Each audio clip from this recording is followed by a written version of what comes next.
एक बार हस्तिनापुर नरेश दुष्यंत आखिर खेलने वन में गए। जिस वन में वे शिकार के लिए गए थे उसी वन में कण्व ऋषि का आश्रम था। कण्व ऋषि के दर्शन करने के लिए महाराज दुष्यंत उनके आश्रम पहुंच गए। पुकार लगाने पर एक अति लावण्यमयी कन्या ने आश्रम से निकलकर कहा, हे राजन, महर्षि तो तीर्थ यात्रा पर गए हैं, किंतु आपका इस आश्रम में स्वागत है। उस कन्या को देखकर महाराज दुष्यंत ने पूछा, बालिके, आप कौन हैं? बालिका ने कहा, मेरा नाम शकुंतला है और मैं कण्व ऋषि की पुत्री हूँ। उस कन्या की बात सुनकर महाराज दुष्यंत आश्चर्यचकित होकर बोले, महर्षि तो आजन्म ब्रह्मचारी हैं, फिर आप उनकी पुत्री कैसे ही? उनके इस प्रश्न के उत्तर में शकुंतला ने कहा, वास्तव में मेरे माता पिता मेनका और विश्वामित्र हैं। मेरी माता ने मेरे जन्म होते ही मुझे वन में छोड़ दिया था, जहाँ पर शकुंत नामक पक्षी ने मेरी रक्षा की, इसीलिए मेरा नाम शकुंतला पड़ा। उसके बाद कण्व ऋषि की दृष्टि मुझ पर पड़ी और वे मुझे अपने आश्रम में ले आए। उन्होंने ही मेरा भरण पोषण किया। जन्म देने वाला, पोषण करने वाला तथा अन्न देने वाला, ये तीनों ही पिता कहे जाते हैं। इस प्रकार कण्व ऋषि मेरे पिता हुए। शकुंतला के वचनों को सुनकर महाराज दुष्यंत ने कहा, शकुंतले, तुम क्षत्रिय कन्या हो। तुम्हारे सौंदर्य को देखकर मैं अपना हृदय तुम्हें अर्पित कर चुका हूँ। यदि तुम्हें किसी प्रकार की आपत्ति न हो तो मैं तुमसे विवाह करना चाहता हूँ। शकुंतला भी महाराज दुष्यंत पर मोहित हो चुकी थी, अतः उसने अपनी स्वीकृति प्रदान कर दी। दोनों ने गंधर्व विवाह कर लिया। कुछ काल महाराज दुष्यंत ने शकुंतला के साथ विहार करते हुए वन में ही व्यतीत किया। फिर एक दिन वे शकुंतला से बोले, प्रियतमे, मुझे अब अपना राजकार्य देखने के लिए हस्तिनापुर प्रस्थान करना होगा। महर्षि कण्व के तीर्थ यात्रा से लौट आने पर मैं तुम्हें यहाँ से विदा कराकर अपने राजभवन में ले जाऊंगा।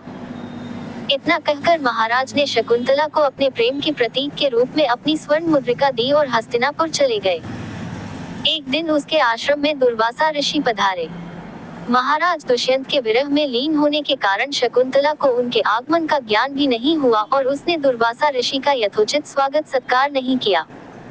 दुर्वासा ऋषि ने इसे अपना अपमान समझा और क्रोधित होकर बोले, बालिके, मैं तुझे शाप देता हूँ कि जिस किसी के ध्यान में लीन होकर तूने मेरा निरादर किया है, वह तुझे भूल जाएगा। दुर्वासा ऋषि के शाप को सुनकर शकुंतला का ध्यान टूटा और वह उनके चरणों में गिरकर क्षमा प्रार्थना करने लगी। शकुंतला की क्षमा प्रार्थना से द्रवित होकर दुर्वासा ऋषि ने कहा, अच्छा, यदि तेरे पास उसका कोई प्रेम चिन्ह होगा तो उस चिन्ह को देख उसे तेरी स्मृति हो आएगी। महाराज दुष्यंत के सहवास से शकुंतला गर्भवती हो गई थी। कुछ काल पश्चात कण्व ऋषि तीर्थ यात्रा से लौटे तब शकुंतला ने उन्हें महाराज दुष्यंत के साथ अपने गंधर्व विवाह के विषय में बताया। इस पर महर्षि कण्व ने कहा, पुत्री, विवाहित कन्या का पिता के घर में रहना उचित नहीं है। अब तेरे पति का घर ही तेरा घर है। इतना कहकर महर्षि ने शकुंतला को अपने शिष्यों के साथ हस्तिनापुर भिजवा दिया।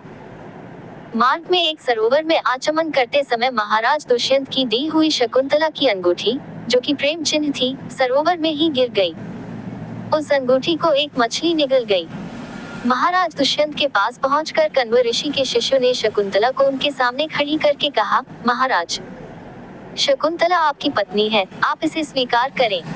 महाराज तो दुर्वासा ऋषि के शाप के कारण शकुंतला को विस्मृत कर चुके थे, अतः उन्होंने शकुंतला को स्वीकार नहीं किया और उस पर उल्टा होने का लांछन लगाने लगे। शकुंतला का अपमान होते ही आकाश में जोरों की बिजली कड़क उठी और सबके सामने उसकी माता मेनका उसे उठा ले गई। जिस मछली ने शकुंतला की अंगूठी को निगल लिया था, एक दिन वह एक मछुआरे के जाल में आ फंसी। जब मछुआरे ने उसे काटा तो उसके पेट अंगूठी निकली। मछुआरे ने उस अंगूठी को महाराज दुष्यंत के पास भेंट के रूप में भेज दिया।